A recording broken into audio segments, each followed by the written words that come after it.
आजादी के 75वें अमृत महोत्सव की पूर्व संध्या पर स्थानीय प्रशांत मंदिर प्रांगण में आयोजित प्रेस वार्ता के दौरान आर्य समाज मंत्री रमेश आर्य ने बताया कि खेतरी रियासत कालीन कोटपुतली के तत्कालीन आर्य समाज मंत्री गुलजारीलाल मोरिजावाला द्वारा अनाथालय हेतु खेतरी महाराज से भूमि की मांग किए जाने पर वर्ष 1951 में 3 बीघा 12 बिस्वा जमीन अनाथालय की माफी में दर्ज करते हुए गुलजारीलाल मोरिजावाला को केयरटेकर प्रबंधक नियुक्त किया गया था, लेकिन हाल उन्हीं के दत्तक पुत्र श्याम सुंदर मोरिजावाला द्वारा स्वार्थवश उस संपत्ति को खुर्द-पुर किए जाने का प्रयास जारी है। एक और जहां स्थानीय नगर परिषद द्वारा नगर सौंदर्यीकरण को लेकर खेतरी रियासत कालीन नक्शे के अनुसार रास्तों को चौड़ा किया जा रहा है, जिसके अंतर्गत बहुत से रियासत कालीन पट्टा धारकों की संपत्ति पर भी कार्रवाई की गई है। यहां तक कि अनाथालय की धर्मशाला से लगती हुई दुकानों को भी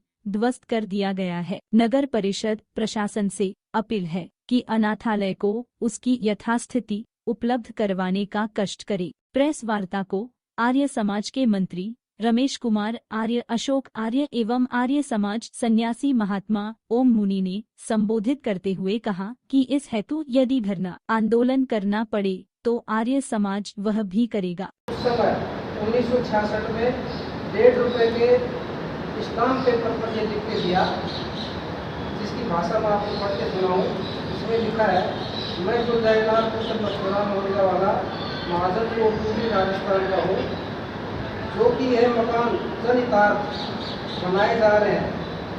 मेरे और मेरे वारिसान का इसमें निजी कोई हक नहीं होगा। तो व्यक्ति स्वयं लिख रहा है। इसमें जो किराए की आमद होगी, जो मकान बनाए जा रहे हैं उसमें जो किराए की आमद होगी वो इसी में टूटक वगैरह में इसी की व्यवस्था में उसका उपयोग किया जाए।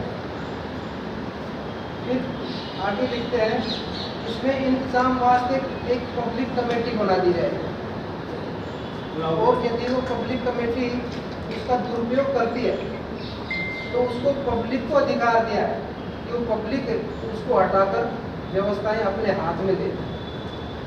ऐसा दस्तावेज उस व्यक्ति ने स्टाम्प 1.5 रुपए के स्टाम्प पेपर पर लिखकर और नगर पालिका में ये दर्शाने के लिए कि ये सब जनहित के लिए किया जा रहा है, हमारा निजी स्वार्थ निजी हित कोई नहीं है।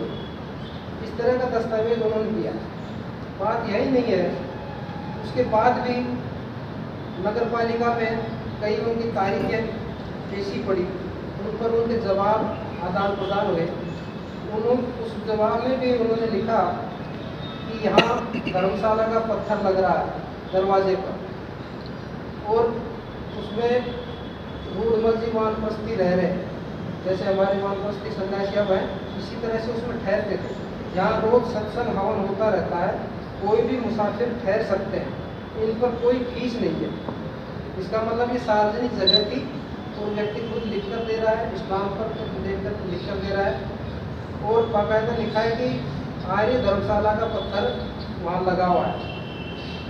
उसके साथ ही एक बहुत बड़ी बिल्डिंग जिसे हम छात्रावास नंबर 1 के नाम से जानते हैं, उस पर आज भी एक शिलालेख लगा है।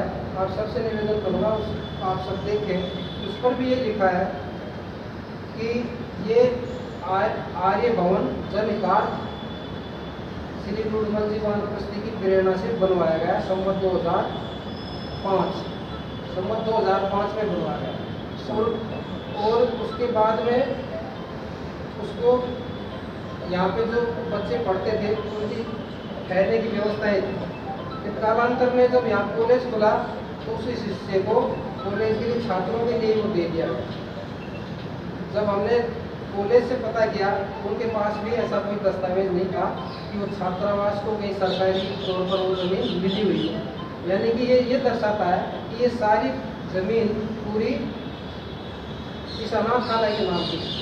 फिर हमने और दस्तावेज देखे तो उसमें हमें खेतरी निजामत का एक पट्टा मिला। इस पट्टे में बाकायदा जमीन को 3 बीघा 12 बिस्वा दर्शाया गया है, और लिखा है ये अनाथालय की माफी 3 बीघा 12 बिस्वा जमीन माफी मांग में है। माफी जैसे वक्फ बोर्ड की माफी, मंदिर माफी, इसी तरह से अनाथालय की माफी। ऐसी ज़मीनों पर कोई अपनी खरीद फरोख्त नहीं कर सकता। नीचे लिखा है यहाँ कोई नीचे लिखा है माफीदार मुताबिक शर्त पट्टा माफी खिदमत में काम देते हैं, कोई मंदिर की पूजा करता है, कोई प्याऊ लगाता है वगैरह मुताबिक शर्त पट्टा, मतलब इन जनहित के कार्यों के लिए शर्त पट्टा दिया गया है, न कि इस जमीन को खुद बुद्ध करने की। और ये सारे दस्तावेज अपने नगर परिषद में से हमने लिए हैं, अटेस्टेड हैं और बार बार उनको अवगत भी करा दिया गया है। विषय अब यहाँ ये है कि इतना कुछ होने के बाद भी आज शहर में जो सौंदर्यीकरण के नाम पर, कोटपुली शहर के विकास के नाम पर जो भी व्यवस्थाएं हो रही है, हमारा उनसे कोई विरोध नहीं है और आमजन इतना सहयोग कर रहा है कि अपने अपने प्रतिष्ठानों को खुद हटा रहा है, इससे बड़ी बात क्या। लेकिन प्रश्न चिन्ह ये है कि प्रशासन की संज्ञान में होने के बावजूद, नगर परिषद के संज्ञान में होने के बावजूद ये जनहित की जो जगह है इसका अतिक्रमण कब हटाएं। हमारा मुख्य उद्देश्य यही है क्योंकि आर्य समाज संगठन गौशालाओं के लिए, अनाथ आश्रमों के लिए और वेद विद्या के प्रचार के लिए, संस्कृति को बढ़ाने के लिए सदा से उसकी स्थापना हुई तब से ही ये कार्य कर रहा है। और उसी कड़ी में कोटपुतली में भी ऐसा प्रकल्प था, लेकिन उस समय के कारण पूरी शिथिलता आई और ये डॉक्यूमेंट्स, ये कागजात धूमिल हुए, अस्त हुए।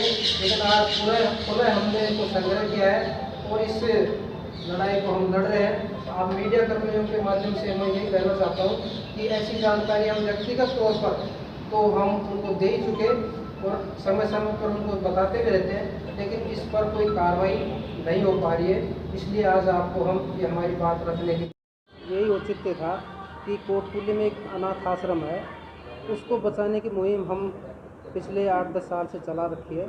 तो अभी वर्तमान में नगर परिषद द्वारा सौंदर्यीकरण के लिए जो प्रकल्प चला रखा है, उसी में हम चाहते हैं कि ये जो 3 बीघा 12 बिस्वा ज़मीन जो हाईवे से लगती हुई, जिसमें श्री जी प्लाजा बना हुआ है, छात्रावास है, आर्य धर्मशाला है, ये पूरी 3 बीघा 12 बिस्वा ज़मीन थी जो अनाथालय की माफ़ी में थी, जिसकी व्यवस्था गुलजारी लाल जी मोरीजावाला करते थे, जो तत्कालीन आर्य समाज के मंत्री थे। आर्य समाज संगठन अब भी यही चाहता है कि इस जनहित की जगह को या तो प्रशासन जन उपयोग में ले या हमारी व्यवस्था में दे, जिसके को हम इस अनाथालय प्रकल्प को और बड़े रूप में चला सकें। जैसा कि हमने पूरे दस्तावेज नगर परिषद में है, अपने एसडीओ कार्यालय में उनको निकलाया, उनमें स्पष्ट रूप से एक आर्य धर्मशाला जो छात्रावास के बाहर एक अलग परिसर है, उसमें आर्य धर्मशाला का पत्थर लगा हुआ भी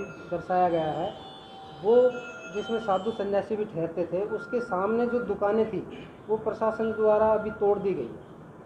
वो इस आर्य धर्मशाला आर्य समाज की संपत्ति का एक हिस्सा थी। इसके अलावा जो श्री जी प्लाजा बन चुका है, वो उसके साथ में जो खाली जगह पड़ी है, वो ये सारी पूरी 3 बीघा 12 बिस्वा ज़मीन पूरी ही अनाथ आश्रम की थी।